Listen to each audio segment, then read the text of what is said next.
Putin's wins leave Trump with hard choices. Russian President Vladimir Putin got everything he could have hoped for in Alaska. President Donald Trump got very little, judging by his own pre-summit metrics. The question now is whether Trump secured any moderate gains or planted seeds for Ukraine's future security if there's an eventual peace deal with Russia that were not immediately obvious after Friday's summit. And he's left with some searing strategic questions. Despite Trump's claim to have made a lot of progress and that the summit was a 10 out of 10, all signs point to a huge win for the Russian autocrat. Trump's lavish stage production of Putin's arrival Friday, with near-simultaneous exits from presidential jets and red carpet strolls, provided some image rehabilitation for a leader who is a pariah in the rest of the West and who is accused of war crimes in Ukraine. And by the end of their meeting, Trump had offered a massive concession to his visitor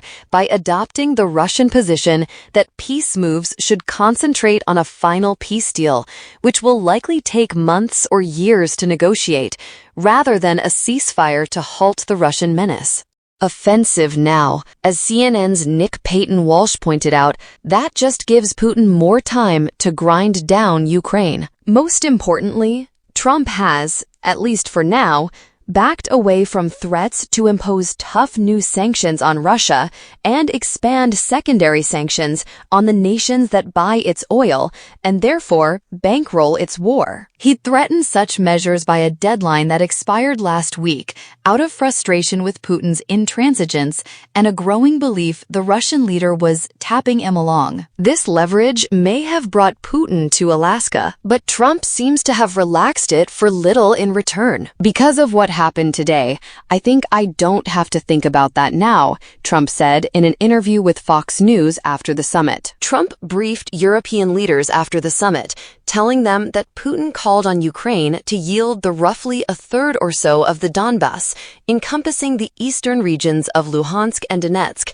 that Russia does not currently control. In return, he'd offered to freeze the front lines in the Kherson and Zaporizhia regions, CNN's Kevin Liptak reported, citing European officials. This would force Ukraine into an agonizing dilemma. Some analysts fear such a deal would allow Moscow's forces a platform to launch a future attack. European leaders also said Trump voiced openness to providing U.S. security guarantees for Ukraine once the war ends. This could be significant because the president has yet to commit to U.S. support for any Western-led peace mission in the country. But he didn't specify what kind of backing he's willing to provide. CNN's Kit Maher reported Saturday that multiple European leaders had been invited to a meeting between Trump and Ukrainian President Volodymyr Zelensky at the White House on Monday.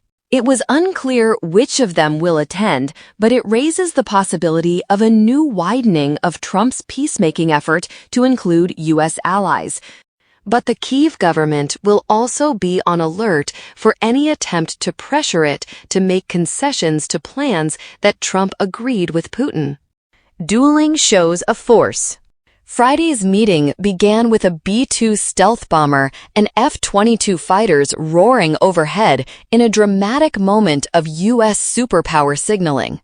But Putin one-upped that symbolism by greeting Trump with the words, "Good afternoon, dear neighbor," as he leveraged the summit's location in Alaska to imply that the two countries had important and immediate mutual interests that should not be disrupted by a distant war in Europe.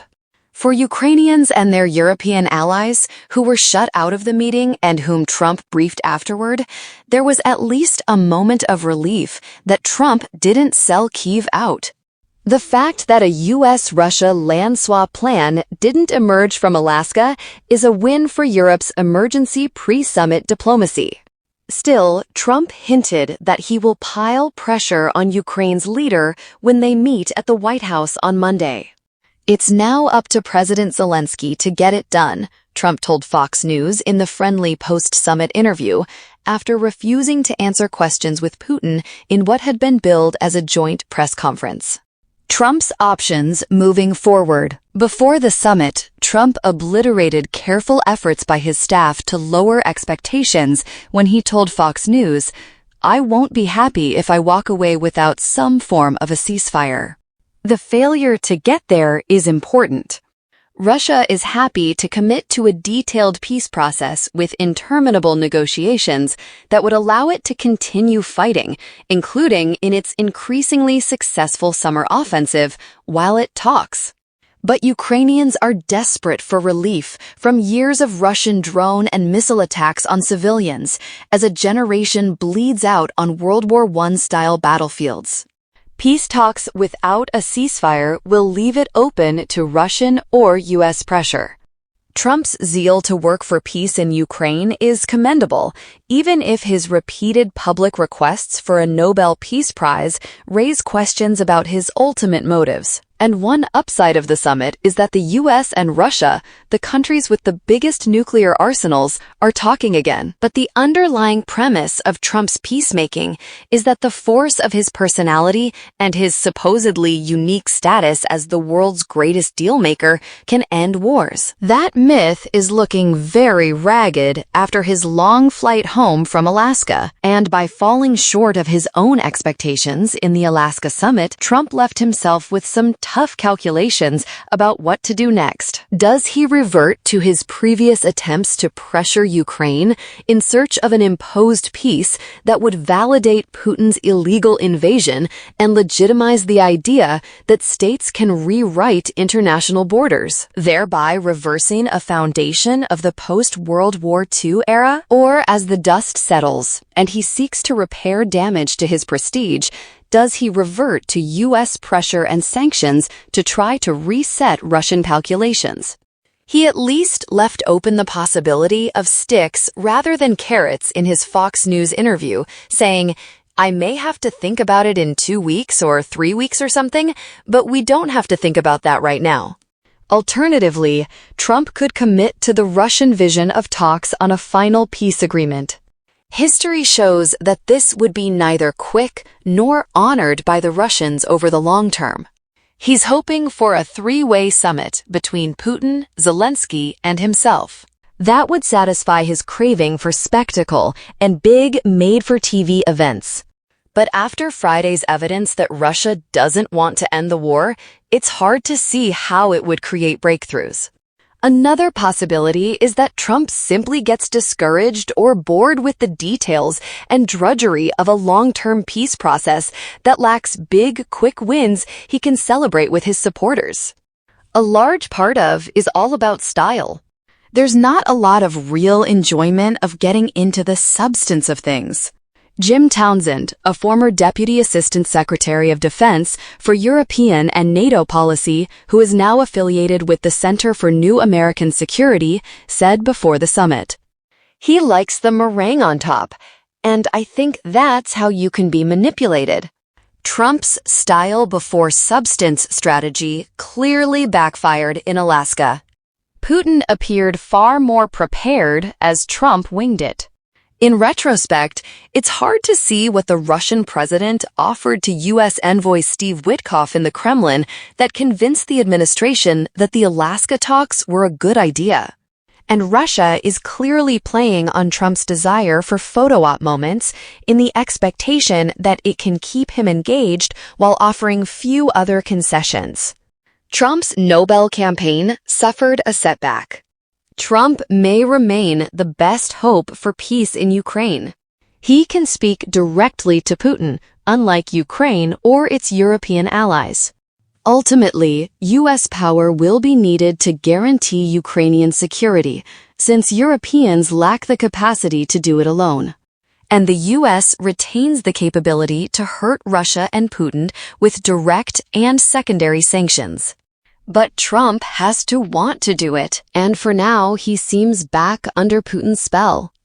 The Russian leader's transparent manipulation of the U.S. president and Trump's credulity will worry Ukraine.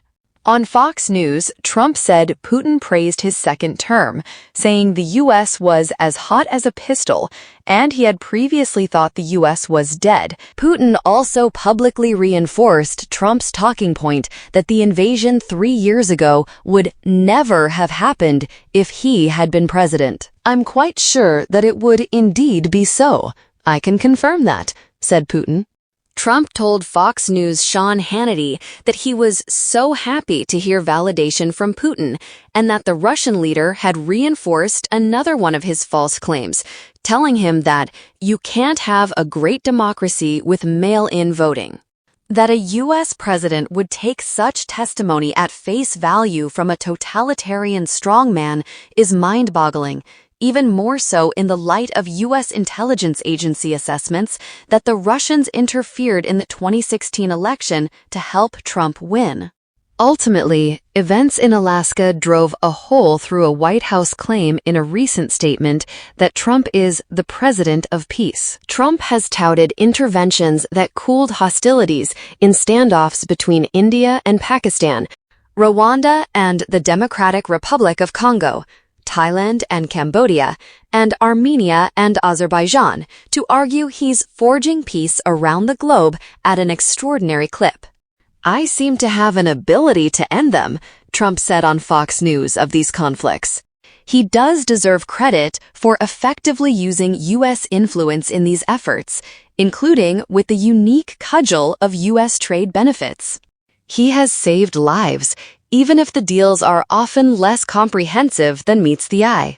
But his failure so far to end the Ukraine war that he pledged would be so easy to fix, along with U.S. complicity in the humanitarian disaster in Gaza, means a legacy as a peacemaker and the Nobel Prize that he craves remain out of reach. Once, he predicted he could end the Ukraine war in 24 hours. Despite his bluster, a comment on Fox News shows that after Alaska, he has a better understanding of how hard it will be. "I thought this would be the easiest of them all, and it was the most difficult."